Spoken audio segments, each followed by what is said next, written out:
Here's what's happening as it's happening right now around the NBA. Out for an 18th in a row. We'll hear from Luke Walton tonight ahead of tomorrow's Laker game, which again won't feature LeBron in uniform. 8-game Wednesday night. We'll take you live to New Orleans for the latest on Anthony Davis, plus an update from Boston where the Celtics won't have Kyrie this evening. As always, we're talking with the newsmakers and news reporters with opinion, perspective, and predictions. This is 10 Before Tip, presented by Ford.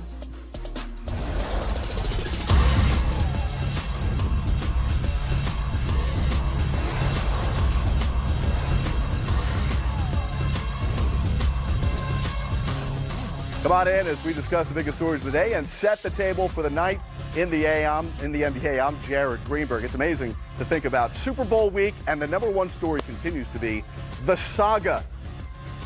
As Pelicans beat reporter Scott Kushner tweeted last night, it was stupefyingly bizarre to see Anthony Davis actively trying to help the Pels win a game from the bench a day after demanding out of New Orleans.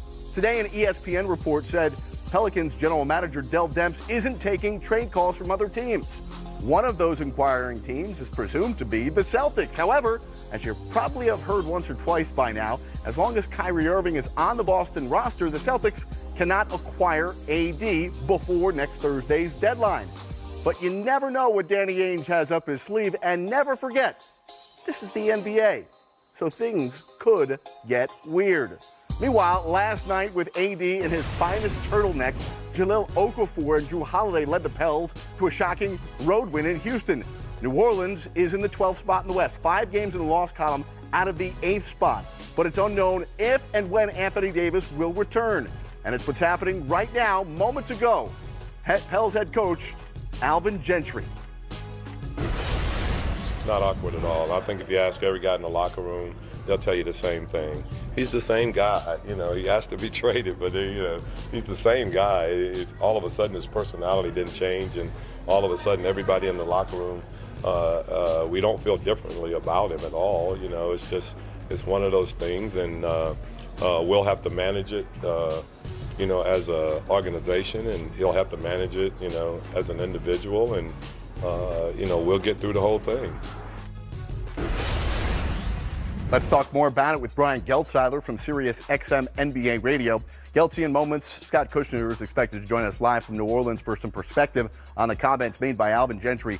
But as I mentioned, this whole situation is awkward, it's strange, and it's not going to end anytime soon, even once the trade line comes and goes and if Davis isn't dealt. Yeah, I don't think Davis is going to be dealt. If the Pelicans here, they need to play this out where they can invite as many bidders in the process.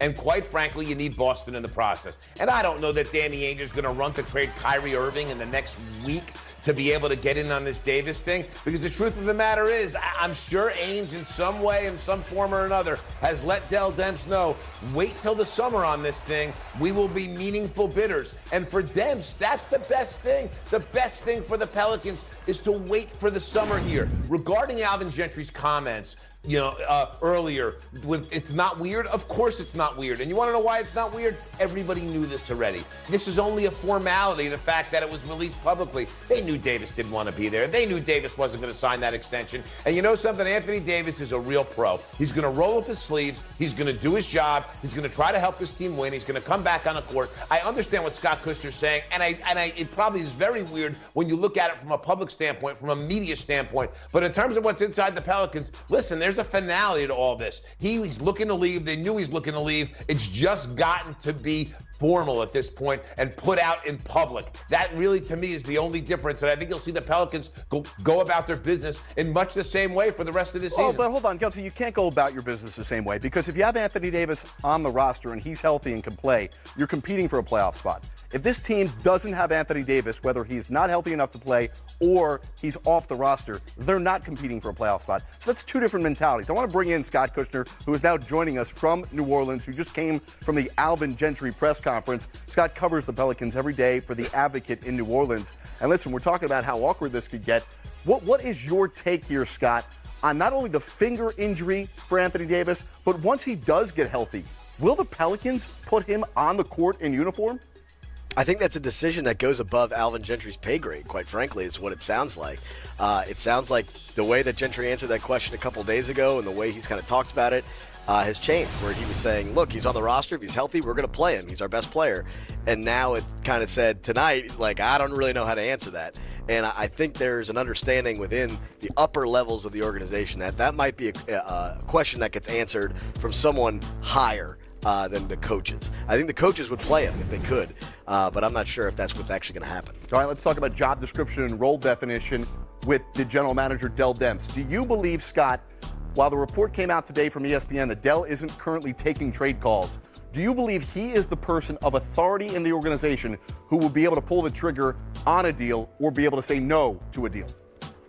I think there will be someone above him who will either decline or accept an offer. I do not think he is the last call, but I don't think he's been the last call. Mickey Loomis has been the last kind of person to sign off on everything for a very long time. So even if Dell Demps is the one kind of manufacturing the deals, it will ultimately come down to ownership, which is essentially the de facto Mickey Loomis is the person who really acts as the owner in the case of even when Tom Benson was alive and now that Gail Benson is sort of operating. Scott, I want to throw an idea your way when we've heard so much speculation and we know how much propaganda has been thrown out, and a lot of it is people angling, whether it's agents or teams or whatever it may be. But while we've heard the Lakers and Celtics as frontrunners, one of the other things we constantly are hearing is that if the deal does happen to shock us and get done before Thursday, it would be from a dark horse team that we really didn't see coming. And my question to you is, if a team that is among the worst in the NBA in terms of record and has a chance to get a top 1 or 2 or 3 pick in the league in the draft, do they have a shot if they're willing to part ways with that pick to get Anthony Davis before Thursday? Absolutely. I think every team that has young assets and has great picks has an opportunity to get Anthony Davis. There's nothing that's kind of out of bounds at this point. I think they're going to take their time. I'd be highly unlikely that they actually do this move before Thursday. And I really have, before the trade deadline, but it really does seem as if they're not going to wait to see, like they want to wait to see where the draft lottery shakes out. They want to know if they can get 1, 2, or 3. You don't necessarily know where that's going to end up. So until those assets are really clear and until everyone knows what's what, I just don't see them under any rush to make this move. It doesn't make a whole lot of sense for them to go ahead and push it out before the trade deadline just because Anthony Davis would like to leave before the trade deadline. Before this drama, you were the hardest working beat reporter in the NBA, Scott Kushner. There's a lot that goes into that for you in that job. Now this is bonkers. I don't know how you sleep. I don't know how you eat, but we appreciate you taking some time to join us. Scott Kushner, cover the Pels for The Advocate. 10 before tip number 2, it's what's buzzing today around the NBA.